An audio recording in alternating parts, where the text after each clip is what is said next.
जय माँ सावन, जय गणेश, जय सतगुरु। हर साल की तरह जीरा चौहान की घर में ये आयोजित किया जाता है। माता के घर में रखे जाते हैं। माँ सावन के नाम से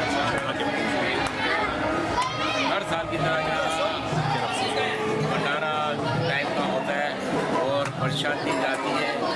मेहंदी होती है, सातम की मेहंदी होती है। तो माता रानी की इतनी कृपा है, हर कार्य खुशी से होते हैं, कोई विघ्न नहीं आती है, कुछ नहीं होते हैं। हर बंदा खुशी खुशी पूरे 9 दिन तक वहाँ के ये धूमधाम करते हैं, गुणगान करते हैं। बहुत माँ की महिमा है, बहुत माँ की कृपा है। और माँ सावन कोरिया में भागी देती चौहान। आज माता की मेहंदी है, आइए सब आइए, अगले साल भी आइएगा। आज माता की मेहंदी पूरे पाड़े के सब घर घर में आज माता की मेहंदी।